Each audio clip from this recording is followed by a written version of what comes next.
بسم اللہ الرحمن الرحیم۔ رمضان گزرا ہے، رمضان کے اندر ہم نے بڑی نیکیاں کی، کسی نے صدقات دیے، کسی نے رات کو تراویح پڑھی، رات کو قیام کیا، کسی نے دن کو روزے رکھے اور رات کو بیٹھ کر قرآن مجید کی تلاوت کرتا رہا۔ ہم نے متعدد رمضان کریم کے اندر نیکیاں کی،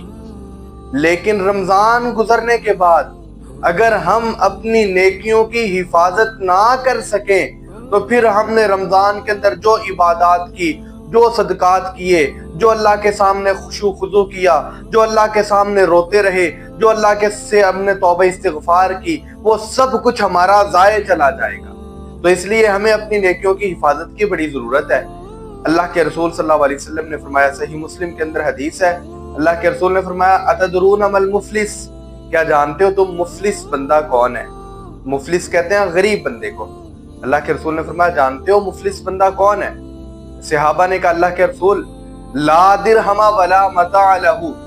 ہم اس بندے کو مفلس کہتے ہیں جس کے پاس درہم نہ ہو، جس کے پاس زندگی کا سامان نہ ہو، جس کے پاس کھانے پینے کی کوئی چیز میسر نہ ہو، درہم و دینار نہ ہو، کنگلا بندہ ہو، کنگال ہو، فقیر بندہ ہو، ہم اس بندے کو مفلس کہتے ہیں۔ اللہ کے رسول صلی اللہ علیہ وسلم نے فرمایا، نہیں، میری امت کا مفلس وہ بندہ ہے جو قیامت کے دن عبادات کے ساتھ آئے گا، نمازیں پڑھ کر آئے گا، روزے رکھ کر آئے گا، زکوٰۃ دے کر آئے گا، صدقات کر کے آئے گا، لیکن فرمایا یہ ساری نیکیاں اس نے کی ہوں گی، لیکن ان نیکیوں کے ساتھ ساتھ اس نے قد شاتم ھذا، کسی بندے کو گالی دی ہوگی، وقذف ھذا، کسی پہ اس نے تہمت لگائی ہوگی، واکل مال ھذا، کسی کے مال کو کھایا ہوگا ناجائز، وسفک دم ھذا، کسی کے خون کو بہایا ہوگا۔ ایک طرف بندے نے نیکیاں کی ہوگی، رمضان کے اندر نیکیاں کرتا رہا، روزے رکھے، عام طور پہ صدقات دیتا رہا، نمازیں پڑھتا رہا، سب نیکیاں کی، لیکن ساتھ ساتھ وہ اس نے چغلیاں کی، غیبتیں کی، تہمتیں لگائیں لوگوں پہ، لوگوں کا مال کھایا، ایسے گناہ بھی کرتا رہا، تو اللہ کے رسول صلی اللہ علیہ وسلم نے فرمایا، کل قیامت کا دن ہوگا، اللہ کی عدالت کے اندر وہ شخص آ جائے گا، اللہ تعالیٰ اس بندے سے پوچھیں گے، بندے نیکیاں کی ہیں تیرے خلاف، یہ دعوے دار ہیں، کیا ہے تیرے پاس ثبوت؟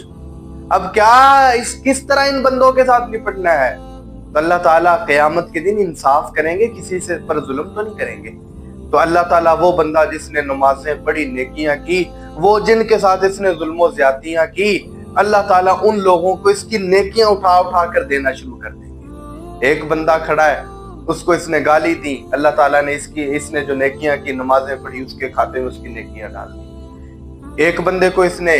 برا بھلا کہا، ایک بندے کا مال کھایا، اللہ تعالیٰ اس کی نیکیاں اٹھا اٹھا کر اس بندے کو دینا شروع ہو جائیں گے، حتیٰ کہ اس بندے کی نیکیاں ساری ختم ہو جائیں گی، حتیٰ کہ ابھی لوگ پیچھے کھڑے ہوں گے۔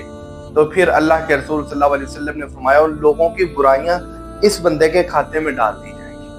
حتیٰ کہ دوسرے لوگوں کی سب کی برائیاں اس کے کھاتے میں ڈال دی جائیں گی، پھر اس کو جہنم کے اندر پھینک دیا جائے گا۔ اور وجہ کیا ہے؟ کہ نیکیوں کی حفاظت نہیں کی، تو اللہ کے رسول نے فرمایا اس کو پھر جہنم کے اندر پھینک دیا جائے گا۔ تو اس لیے ہمیں چاہیے، ہم نے جو بھی نیکیاں کی رمضان کے اندر، ہم اپنی ان نیکیوں کی حفاظت کریں، کہیں ہمارے ساتھ بھی ایسا نہ ہو کہ رمضان کے اندر ہم نے سب نیکیاں کی تو اب اپنی ان نیکیوں کو ضائع کر لیں، بلکہ ان الذین قالوا ربنا اللہ ثم استقاموا، اگر ہم نے رب کو اپنا اللہ تسلیم کر لیا، اگر ہم نے کہا کہ ہمارا جو رب ہے وہ اللہ ہی ہے، ثم استقاموا، پھر ہم نے اس پہ استقامت اختیار کر لی، کسی ملامت کرنے والے کی ملامت سے نہ ڈرے، اپنی نیکیوں کی حفاظت کی، تو پھر ہمارے رمضان کی نیکیوں کا فائدہ ہے۔ اگر ہم اپنی نیکیوں کی حفاظت نہ کر سکے، جس طرح اپنے پہلے معمولات تھے، ہم رمضان سے پہلے موسیقی سنتے تھے، رمضان گزرا پھر وہی آپ کی روش ہے،